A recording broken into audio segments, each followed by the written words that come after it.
and you don't do everything you can do to make it easy for your customers to shop with you, they're going to go someplace else. That's just the fact of life. Here's the reality right now. Expectations are up, loyalty is down. And while you may be overwhelmed, you may be burned out, and some of your customers may be very understanding, most of your customers, certainly your casual customers, will not be. Hey, it's Bob, and on our Whiz Bang Retailers Facebook group, I posted a picture of a sign, and the story goes like this. I went to a local merchant who I have been a loyal customer of for several years, have spent many thousands of dollars with, and I went to his store.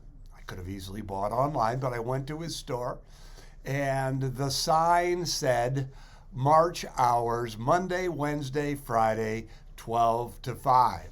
April hours resume, and they are Monday through Friday, 12 to 5. So I took a picture of the sign and I posted it on our Whiz Bang Retailers Facebook group, and I just said, what are your thoughts? I kind of kicked a hornet's nest, which was really my intention. I wanted to create a conversation around it because these are the kinds of existential questions that, especially post-COVID, we all need to ask ourselves. And there were 111 comments.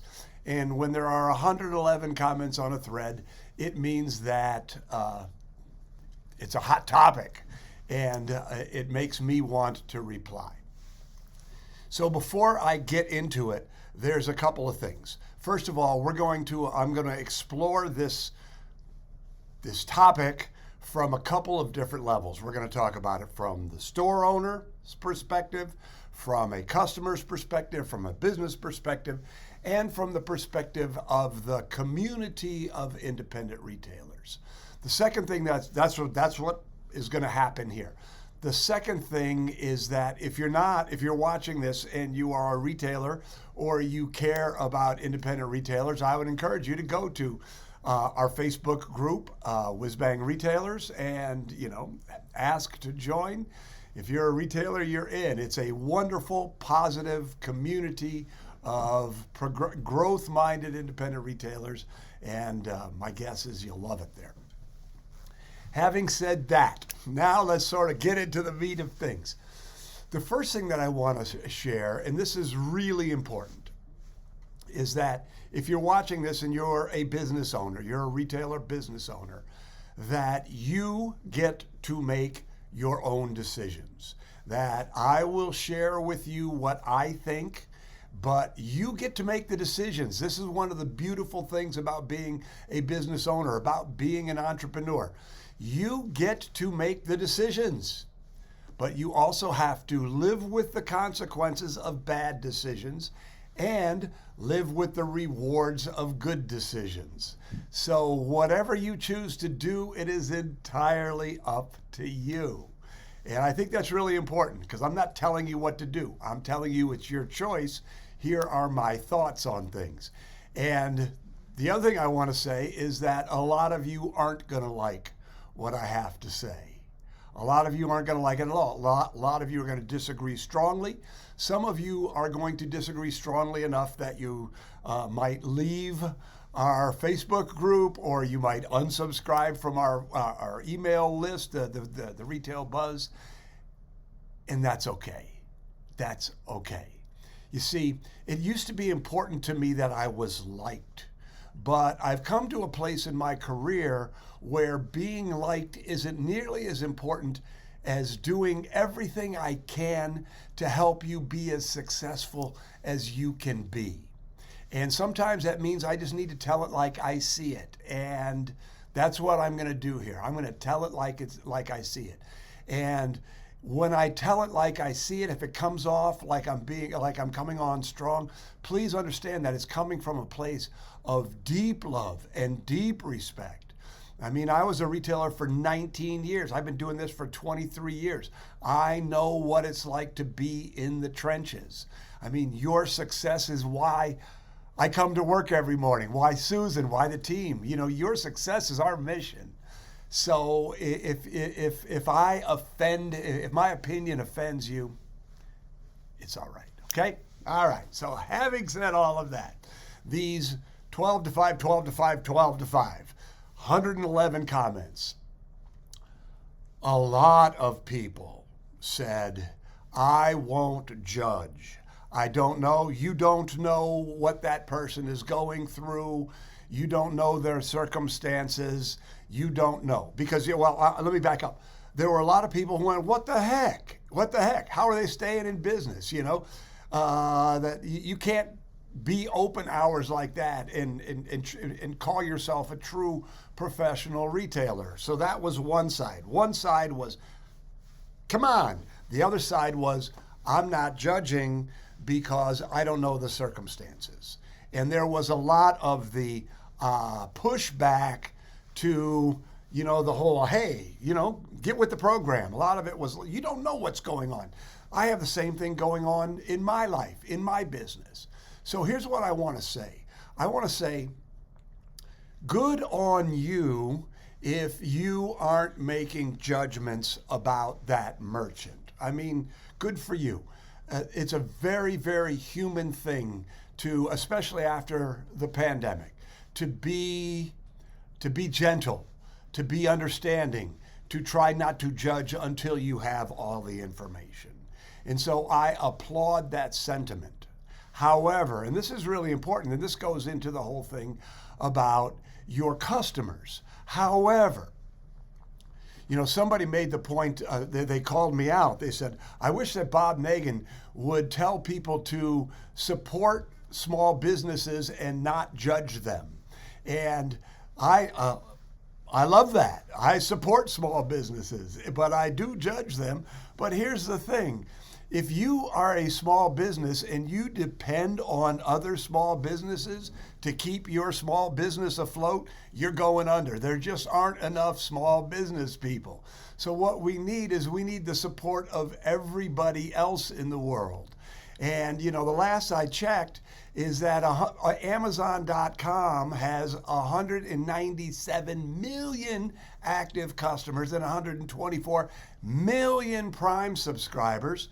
And so when you don't do everything you can do to make it easy for your customers to shop with you, they're going to go someplace else. That's just the fact of life. Here's the reality right now. Expectations are up, loyalty is down. And while you may be overwhelmed, you may be burned out, and some of your customers may be very understanding, most of your customers, certainly your casual customers, will not be. You know, people, your customers, want things to return to normal. They want back pre-COVID store hours. So I'm just really asking you to think about that idea that every time somebody tries to shop with you and they can't because you aren't open, you're giving them a reason to go to Amazon. You're giving them a reason to go to the mall. You're giving them a reason to shop online with somebody else. And customers, in my opinion, are too precious to let go without a fight. So there was another piece of pushback.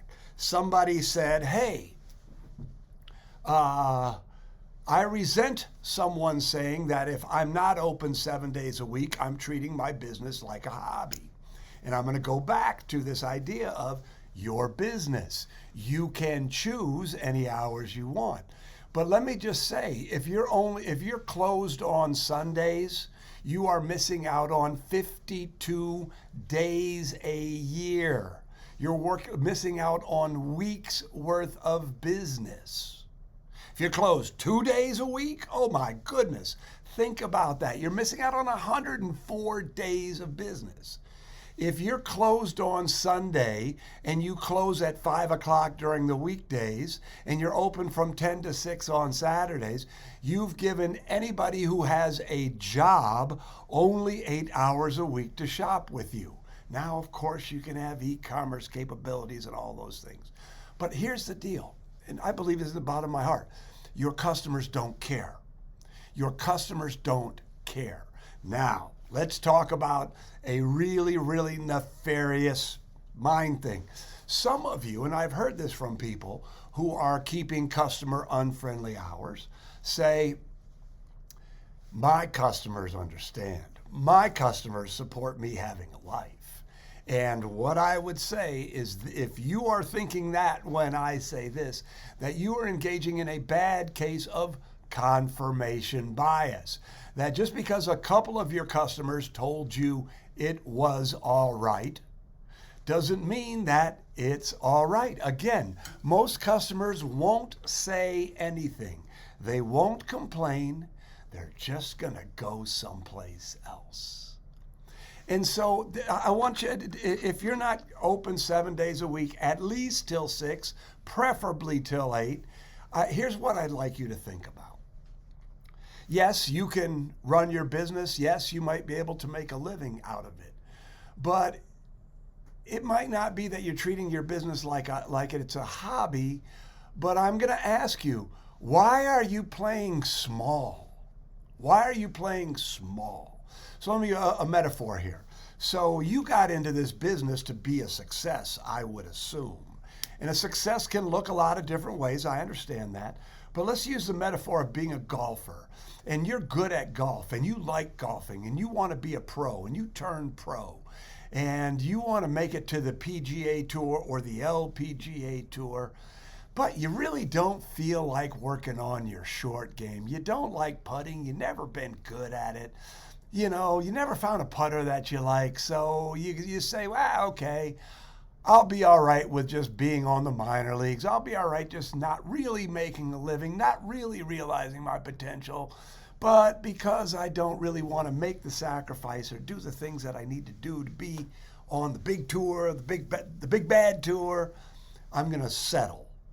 And if you are not keeping those hours, you're settling.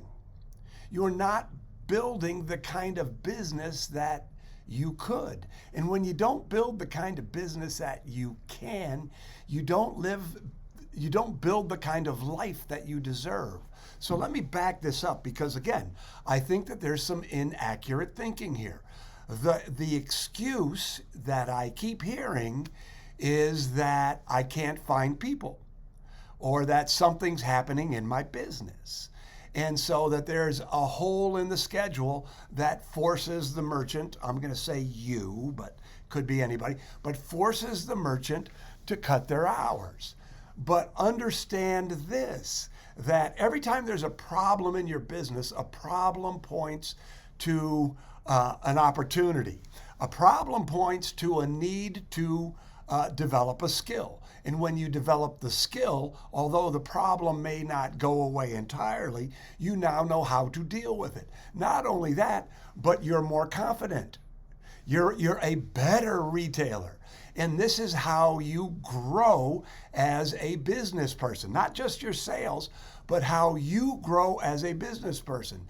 And the thing that I'm encouraging you to aspire to is to grow as a professional retailer to the place where you don't worry about where to find people, because you know how to find and keep people. So this whole thing about there's no people, or people don't want to work, or I can't afford help, I'm just going to call bullshit. There's no other way for me to say it. I'm just going to call bullshit, because I don't care where you're located. So, here in downtown Grand Haven, our downtown is 4 blocks long, and there's probably 30 stores, and all of them employ 3 or 4 people. And so that's just in our downtown. If you go to a mall, how many employees, retail team members, on the floor employees are there? A lot. So there are people, you just don't have the skills yet to get them. And then once you get them, recruiting is the skill. And recruiting is getting more people applying and better people applying. And then once you get the best people narrowed down, then interviewing and hiring is a skill. And then keeping them, building a culture so that they want to stay longer is a skill. So if your excuse for not being open is you can't find people or your people aren't working the way that you want them to work, I'm encouraging you to recognize that it's just a skill issue. Develop the skill and you solve the problem. I'll share a story. So Patty Zeller, and she did this live. We did a coaching session live. She was totally Chicken Little, right? So, the reason I shared she did this live is that she has no problem with me sharing this. She was Chicken Little. She's got a pet store, and chain came and stole her manager, and then 2 of her employees quit, and she couldn't match the salary, and woe is me, woe is me. This Chicken Little, the sky is falling, the sky is falling, the sky is falling. She was a victim. It was everybody else's fault. So we just did this coaching session, right? And there were 2 things that came from the coaching session. Number 1 was her mindset. Her beliefs were all off, right? She had a negative attitude towards it. She was frustrated and annoyed, and she just had a bad set of beliefs about everything that was going on in the economy and the quality of workers that were available. And that mindset will keep good people from you, by the way. But then we talked about the skill set, and I helped her write a better Red Hot Help Wanted ad, which is, if you have the Retail Mastery System, there is a Red Hot Help Wanted ad. In the staff development module, we talked about where to get it, and by the time this coaching call was done, she felt a lot better. Her mindset and her skill set had made a shift. Guess what? We did a follow-up call, and ta-da! Everything's good, right? She solved the problem by changing her mind and changing her skills. So I just want to sort of say that, because it just really, it hurts me to see people playing small because there's a problem in the way that they're approaching their problems. Every problem represents an opportunity. So when you focus on this WWMCW principle, what would my customer want? Your customer wants you to be open when they want to shop. They want customer-friendly hours. And yes, you may not be able to stay open till 10. Yes, Amazon's got a bigger selection. But what they want to see from you is that you care. And when you have customer unfriendly hours, they perceive it as you don't care. So, again, it's your choice. But I really needed to push back at this idea of there's no solution, there can be no judgment. Yes, we want to be understanding. Yes, we want to support each other. But at the end of the day, this is all about being a pro. You've put too much into this, too much time, too much money, too much energy, too much of your heart and soul to play small. If you understand that if you play big, if you play to be a pro, all of these problems that were talked about on the thread go away. They don't go away forever, but you know how to solve them now. You know how to deal with them now. They don't stress you out, and they certainly don't cause you to permanently cut your hours, right? So that's that. The final thing that I want to say is about the community of independent retailers. We as a community of independent retailers, we want to become the new big thing in retail, right? And when you go up and down this, I'm looking out the window here. My window looks out over downtown Grand Haven. When I look out downtown Grand Haven, what is the aspiration? The aspiration is that this street is filled with great merchants, merchants who know what they're doing, who are pros, who keep the hours, who train their people, who give their customers a great experience. And I just want to say that every weak merchant distracts from the strength of the district.